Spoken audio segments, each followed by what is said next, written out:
2 Samuel chapter 13. Now David's son Absalom had a beautiful sister named Tamar. In the course of time, David's son Amnon fell madly in love with her. But Amnon became frustrated because he was so lovesick over his sister Tamar, for she was a virgin, and to Amnon it seemed out of the question to do anything to her. Now Amnon had a friend named Jonadab, the son of David's brother Shimea. Jonadab was a very crafty man. He asked Amnon, "Why are you, the king's son, so depressed every morning? Can't you tell me?" So Amnon said to him, "I'm in love with Tamar, the sister of my brother Absalom." Jonadab replied to him, "Lie down on your bed and pretend to be sick. When your father comes in to see you, say to him, 'Please let my sister Tamar come in so she can fix some food for me. Let her prepare the food in my sight so I can watch. Then I will eat from her hand." So Amnon lay down and pretended to be sick. When the king came in to see him, Amnon said to the king, "Please let my sister Tamar come in so she can make a couple of cakes in my sight.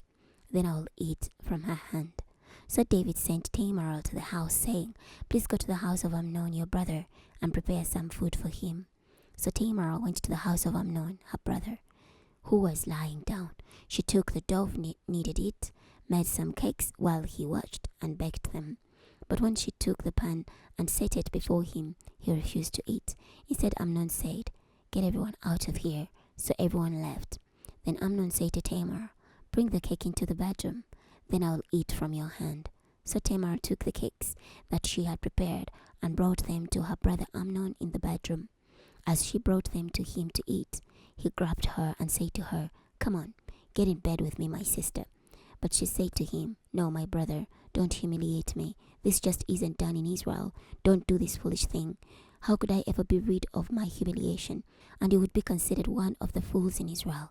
Just speak to the king, for he will not withhold me from you." But he refused to listen to her. He overpowered her and humiliated her by raping her. Then Amnon greatly despised her.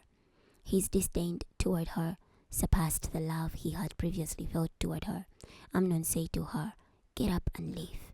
But she said to him, "No, I won't, for sending me away now would be worse than what you did to me earlier." But he refused to listen to her. He called his personal attendant and said to him, "Take this woman out of my sight and lock the door behind her."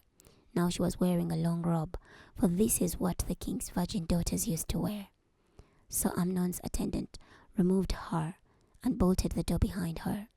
Then Tamar put ashes on her head and tore the long robe she was wearing. She put her hands on her head and went on her way, wailing as she went. Her brother Absalom said to her, "Was Amnon your brother with you? Now be quiet, my sister. He is your brother. Don't take it so seriously." Tamar, devastated, lived in the house of her brother Absalom. Now King David heard about all these things and was very angry. But Absalom did nothing to Amnon, either bad or good. Yet Absalom hated Amnon because he had humiliated his sister Tamar. 2 years later, Absalom's sheep shearers were in Baal Hazor near Ephraim.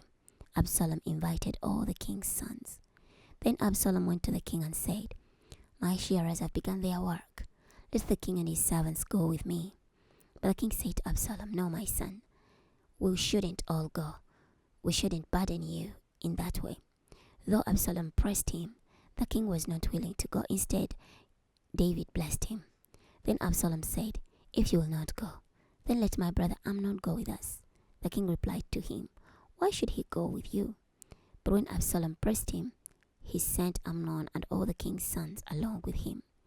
Absalom instructed his servants, "Look, when Amnon is drunk and I say to you, 'Strike Amnon down, kill him then and there,' don't fear. Is it not I who have given you these instructions? Be strong and courageous." So Absalom's servants did to Amnon exactly what Absalom had instructed. Then all the king's sons got up, each one rode away on his mule and fled.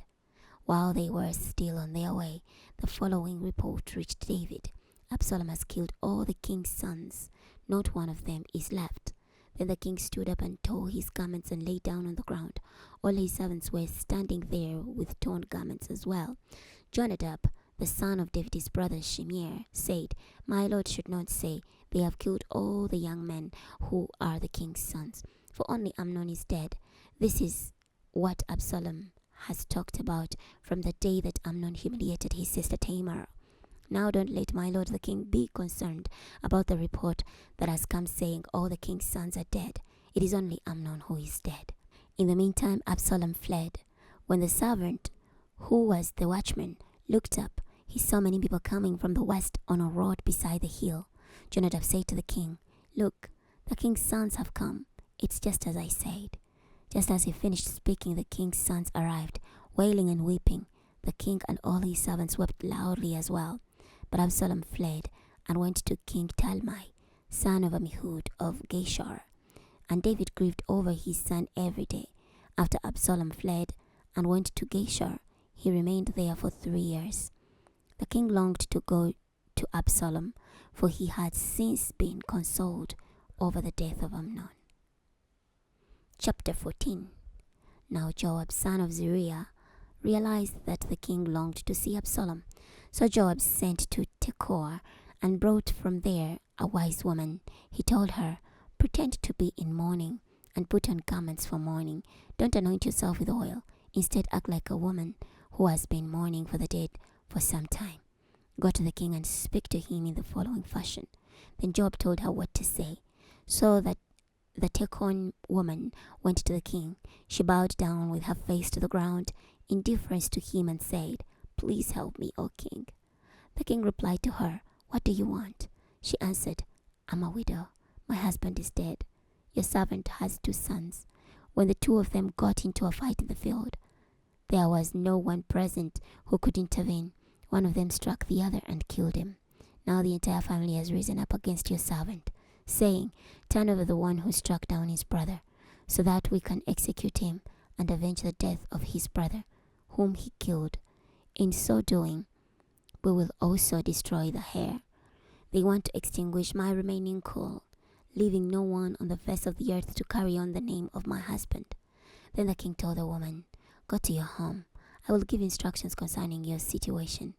The Tekoan woman said to the king, My lord, the king, let any blame fall on me and on the house of my father, but let the king and his throne be innocent. The king said, Bring to me whoever speaks to you, and he won't bother you again. She replied, In that case, let the king invoke the name of the Lord your God, so that the avenger of blood may not kill. Then they will not destroy my son. He replied, As surely as the Lord lives, not a single hair of your son's head will fall to the ground. Then the woman said, Please permit your servant to speak to my lord the king about another matter. He replied, Tell me. The woman said, Why have you devised something like this against God's people? When the king speaks in this fashion, he makes himself guilty, for the king has not brought back the one he has banished. Certainly, we must die, and are like water spilled on the ground that cannot be gathered up again. But God does not take away life. Instead, he devises ways for the banished to be restored. I have now come to speak with my lord the king about this matter, because the people have made me fearful. But your servant said, I will speak to the king. Perhaps the king will do what his female servant asks. Yes, the king may listen and deliver his female servant from the hand of the man who seeks to remove both me and my son from the inheritance God has given us. So your servant said, May the word of my lord the king be my security, for my lord the king is like the angel of God when it comes to deciding between right and wrong. May the Lord your God be with you. Then the king replied to the woman, Don't hide any information from me when I question you. The woman said, Let my lord the king speak. The king said, Did Joab put you up to all this? The woman answered, As surely as you live, my lord the king, there is no deviation to the right or to the left from all that my lord the king has said. For your servant Joab gave me instructions. He has put all these words in your servant's mouth. Your servant Joab did this so as to change this situation. But my lord has wisdom like that of the angel of God, and knows everything that is happening in the land. Then the king said to Joab, All right, I will do this thing. Go and bring back the young man Absalom. Then Joab bowed down with his face toward the ground and thanked the king. Joab said, "Today your servant knows that I have found favor in your sight, my lord the king, because the king has granted the request of your servant." So Joab got up and went to Geshur and brought Absalom back to Jerusalem.